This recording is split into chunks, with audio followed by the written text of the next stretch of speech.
প্রধান উপদেষ্টার শপথ। আমি মোহাম্মদ ইউনুস সশ্রদ্ধ এই যে ইউনুস সরকার যা আসছে, আমরা খুব আশা ছিলাম যে উনি আছে আন্তর্জাতিক অনেক মানসম্পন্ন লোক, আমাদের দেশের যেভাবে আমরা আশা করছিলাম সেভাবে হয় নাই। উনি সহযোগিতা পায় নাই।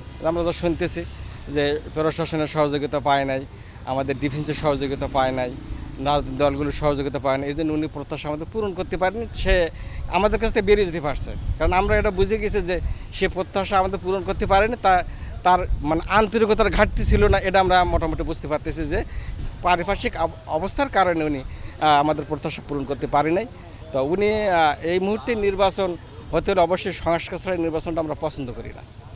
আমরা যেটা চাচ্ছি, যেটা মানে আমার ব্যক্তিগত চাওয়া হলো, আমরা একটা যে সংবিধানটা আমাদের আছে, এই সংবিধানটা যেভাবে হোক হয়েছে, চলতেছে, কিন্তু এই সংবিধানকে চেঞ্জ করতে গেলে আমরা কি 200 এমপি সিগনেচার করলে সংবিধানটা চেঞ্জ হয়ে গেল। এইবার ওই সংবিধানটা এমনভাবে আমাদের উপর চাপিয়ে ধরে, আমাদের কাছে মনে হয় কোরআনের চেয়ে অনেক বড়। কারণ একটা কোরআন যখন আমরা পালন করতেছি, তখন কিন্তু আমাদের একটা আছে, ইয়াজমা কেস করে আলেমরা কিছু ফতোয়া দিতে পারে, আর তখন এমন মনে হয় যে এর বাইরে কিছুই নেই, দেশ নাই, এটা ছাড়া দেশ নাই, এমন একটা ভাব আমাদের উপর দিয়ে দেয়। তা এটা আমরা চাচ্ছি যে 200 আসন 200 লোকের ভোটের মিডিয়ামের জন্য এটা না হয়। এখন বলতে পারেন যে আমরা ভোট দিয়েই তো প্রতিনিধি বানাইছি, হ্যাঁ, ওই 200 এমপিরও ভোট দিয়েছে, আমরা তো 350 এমপিরও ভোট দিই নি। তাহলে কেন ওই 200 এমপির প্রতিনিধিরা কেন পুরা দেশটাকে এইভাবে একতরফা করে ফেলবে? এখন যদি এইভাবে চলতে থাকে, আমরা যা চাই হাসিনা তাড়াই আমাদের কোনো লাভই নেই। কারণ হলো ওই ফেসিবাদ আবার তৈরি হবে। আমরা চাচ্ছি যে সংবিধানটা যেন জনগণের হাতে আসে, অর্থাৎ সংবিধান যখন চেঞ্জ হবে তখন যেন জনগণের মতামত লাগে, এই সিস্টেমটা দরকার। আমাদের এটুকু হলে আমাদের চলবে আমি মনে করি।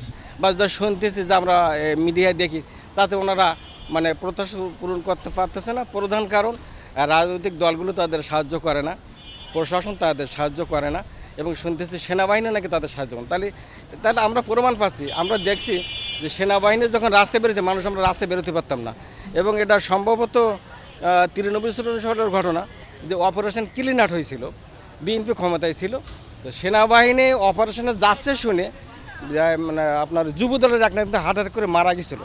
সেনাবাহিনী এত বড় আতঙ্ক ছিল, এখন সেনাবাহিনীর সাথে যুদ্ধ করতেছে। তাহলে সেনাবাহিনীটা কোথায় গেছে? আমাদের খুব কষ্ট লাগে যে আমাদের এখন জায়গা নাই, যে সেনাবাহিনী পাইলে আমরা আস্তে আস্তে হয়ে যাবো, বেড়ে গেছিলাম না, আমরা সুস্থ হয়ে গেছি, বা আমরা মোটামুটি আমরা একটা পর্যায়ে থাকতে পারবো, ভালো থাকতে পারবো।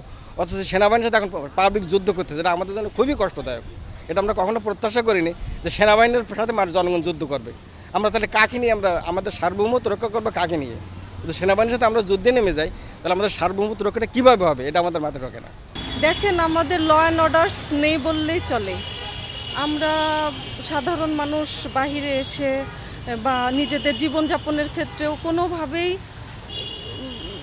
স্বস্তিতে থাকতে পাচ্ছি না।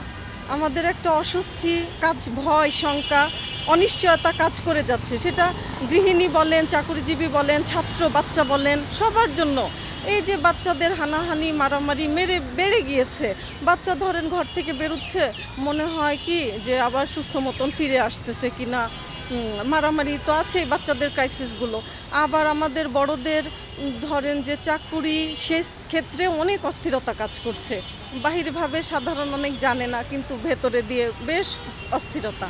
আবার আমরা যারা হাউস ওয়াইফ ধরেন ঘর করি, আমরা আমাদের স্বামী বাচ্চাদের নিয়ে চিন্তিত থাকি, সেভাবে আমরা কখনো ভালো নেই।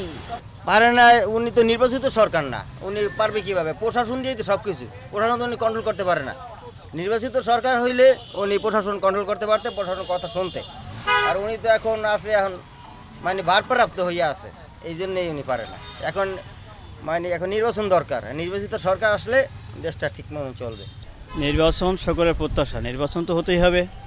এখন যে সরকার যে কথা বলেছে যে ফেব্রুয়ারিতে নির্বাচন হবে, আমি আমার দৃষ্টিকোণ থেকে দেখতেছি যে এখন রাজনৈতিক দলগুলোর মধ্যে যে মতভেদ আছে, এই মতপার্থক্য থাকলে নির্বাচন অত সহজ হবে বলে মনে হচ্ছে না।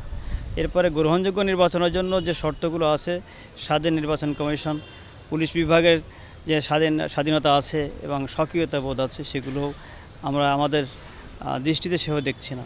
আজকে যে নির্বাচনটা যাচ্ছে, এই যে প্রেক্ষাপটটা তৈরি হয়েছিল, সেগুলো তো সকলের ঐকান্তিক চেষ্টা বা একাত্মতা ছিল। এখন ক্ষমতার হালুয়া লুটি নিয়ে সবাই ভাগাভাগি করার জন্য ব্যস্ত হচ্ছে, যে কারণে মতপার্থক্য তৈরি হচ্ছে।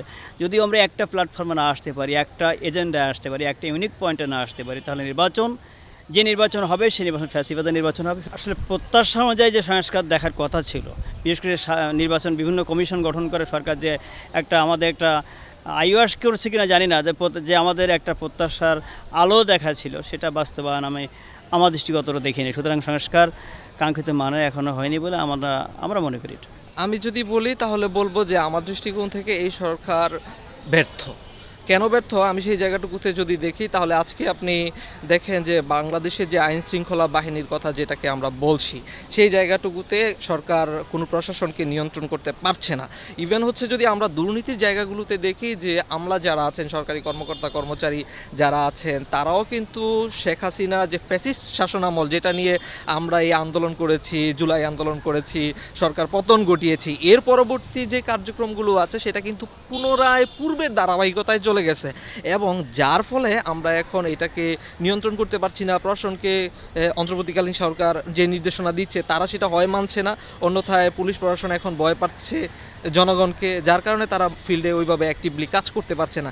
যার ফলে এখন অনিয়ন্ত্রিত যে সরকার ব্যবস্থাটা সেটা এক ধরনের চলে গেছে, প্রশাসনকেও নিয়ন্ত্রণ করা যাচ্ছে না বা প্রশাসন সেভাবে কাজ করছে না, আর জনগণকে তো অবশ্যই নিয়ন্ত্রণ করা যাচ্ছে না। এবং এর অন্যতম কারণ হচ্ছে এখন জবাবদিহিতা নাই।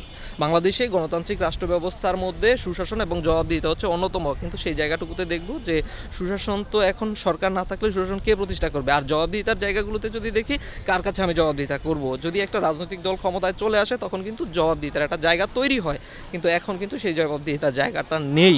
যার কারণে এখন সন্ত্রাসবাদ যদি আমরা বলি, অথবা উগ্র জাতীয়তাবাদের দিকেই আমরা ধাবিত হচ্ছি, যার ফলে আমরা প্রতিনিয়তই দেখব যে এখন সন্ত্রাসী কার্যক্রমগুলোতে, আমরা তো গত 2 দিনের কথা বলছি, যদি আমরা পিছনের আরও একটু তাকাই তাহলে দেখতে পাবো গত 1 মাসের রিপোর্ট অনুযায়ী এইখানে কী পরিমাণে লাশ এবং গুমের পরিবেশ পরিস্থিতি হয়েছে। এবং যদি আমরা বিভিন্ন জায়গাগুলোতে দেখি, বিভিন্ন মার্কেটগুলোতে দেখি, অথবা হচ্ছে আমরা ব্যবসায়ীদেরকে দেখি, তখন দেখব যে তারা কিভাবে সিন্ডিকেট করে দ্রব্যমূল্যের ঊর্ধ্বগতির দিকে, গত 1 মাসে দ্রব্যমূল্যগুলো কীভাবে ঊর্ধ্বগতির দিকে যাচ্ছে, এবং সেটাও কিন্তু সরকার নিয়ন্ত্রণ করতে পারছে না।